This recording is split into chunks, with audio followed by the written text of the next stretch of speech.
It is particularly rewarding to finally commemorate this day back in Wisconsin after being gone for 24 years. During my time in the military, I lived all over the world, but my heart's always been back here in Wisconsin. This also means so much to spend this day with many fellow veterans who left this area and left family and friends to face an uncertain, almost, and in some cases, dangerous world. It is especially humbling to speak about the many American heroes we honor today. It is truly a day of remembrance because it is one forged in the blood of over 1,320,000 American military lives. That is the number of Americans who have died fighting this nation's conflicts since the American Revolution. Allow me to put that in some type of perspective. That's more people, that's larger than the current population of 10 of our 50 states. It's more people that live in Dallas, Texas, or San Diego, California. It's 9 times the size of the population of Rock County. And every one of those lives mattered. Like many communities across the nation, residents of Janesville and the surrounding area have answered the call time and time again as they are doing so today in Afghanistan.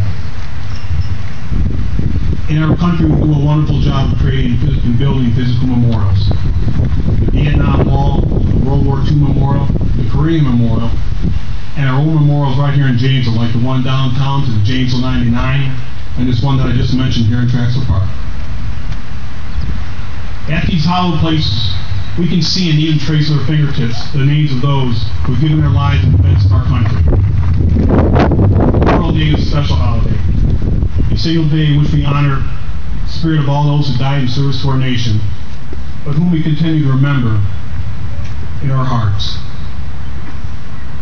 Today, instead of seeing a stone monument, we see the faces of all those who over the years have sacrificed their lives in defense of freedom.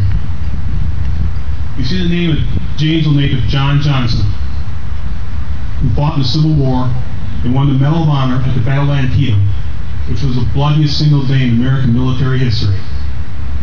We see the names of the Janesville 99, 99 soldiers from Janesville Company A, 192nd Tank Battalion, the Wisconsin National Guard unit that was deployed to the Philippines shortly before World War II and fought in that conflict's very first battles. Those 99 soldiers were captured by the Japanese and forced to endure unimaginable hardships, of which only 33 would survive to see the end of the war. We see the name of Janesville native PFC Leslie Allen Bell Richard, who won the Medal of Honor in Vietnam, a war in which the sacrifices of many brave men and women went unrecognized for years due to the unpopularity of that conflict. We also think about their family and friends, perhaps people we know, and we mark this special day by celebrating their legacy while grieving their absence in our lives. For a long time, Memorial Day seemed at risk of becoming just another day off work, a reason to have a picnic or barbecue,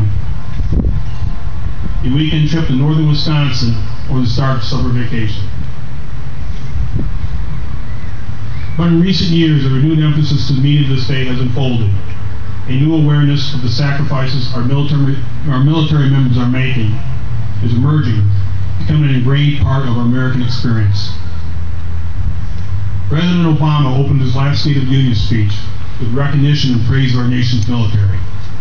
He said, "At a time when too many of our institutions have let us down, our military exceed all expectations. They're not concerned with personal ambition. They don't obsess over their differences. They focus on the mission at hand. They work together. Imagine what we could accomplish as a nation if we followed their example." I can't put my finger on what exactly caused the shift.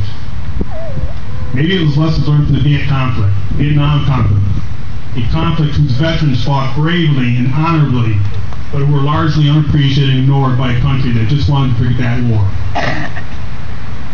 I would like to think that this nation has recognized this mistake, has come to realize that the popularity of a war cannot and should not determine how a nation treats the citizens it sends to fight those wars. Its sons and daughters should be honored, not scorned. They should have access to assistance it takes, medical, vocational, and educational to integrate back into society. Perhaps it's a shared experience to see today's young men and women fighting in the wars in Iraq and Afghanistan, many on their second and third tours. They represent less than 1% of the U.S. overall population. It's also important to point out that every member of today's American military has enlisted or re-enlisted knowing that most likely they would be deployed to a combat zone. Regardless of the reason, something has changed about the way Americans now think about our heroes. That shift transcends politics, cultural differences, and religion. President Kennedy once said, "A nation reveals itself not only by the citizens it produces, but also by the citizens it honors, the citizens it remembers." I can tell you from my own personal experience after returning from Iraq, I've seen this collective mood firsthand. In my last duty station before I retired, I often traveled to work and settled out base. I often traveled to work in my uniform. I often stopped and filled my car with gas and get a cup of coffee. Oftentimes, total strangers would approach me and thank me for my time in service. Many would tell me they had never served, nor did they know anybody in the service, but they just wanted to thank me. I remember feeling humbled and thankful. Humbled because I know my sacrifice paled in comparison to the young men and women who have been killed or wounded in our most recent conflicts. But at the same time, I felt grateful that a fellow citizen took the time to show that he cared. Today across America, many citizens are going to ceremonies just like you folks are today to honor their fallen heroes. And to you, I just want to say thank you. Thank you so much for being here. Although we honor those servicemen and women currently serving, the sentiment for today remains crystal clear. A key component of our nation's greatness lies in our ability to honor, appreciate, and cherish through our actions and our memories all those who died to ensure our freedom. We often hear that freedom isn't free, and each generation pays its due. An unknown author described this Christ best with the following statement. It reads, "It is the soldier, not the reporter, who has given us the freedom of the press. It is the soldier, not the poet, who has given us the freedom of speech.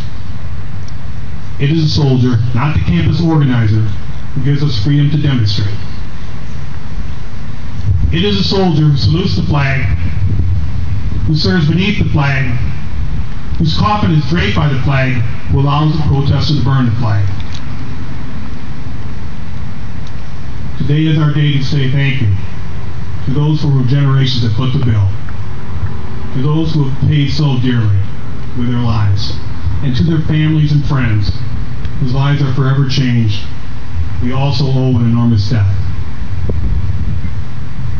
Gathering together on this day is one way to show our appreciation and gratitude.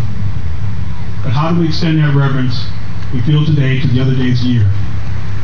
How do we ensure Memorial Day continues to be observed with a profound reverence regardless of whether or not we are a nation at war? Let me make a few suggestions. First, we must teach others about the sacrifices that have been made on our behalf so they might continue to enjoy the liberties and freedoms granted by our Constitution. We must help future generations understand that politics aside, the act of committing yourself to your country and being willing to fight for the freedom of others is among the most noble of endeavors. Each of us will find ways to ensure the legacy of our heroes endures. The men and women who have died for this country deserve that. Their history deserves telling and retelling. Find a way in your life, at work, or home, at church or a youth group meeting, wherever. Keep their memories alive. Honor their sacrifices, tell their stories, and cherish their memories.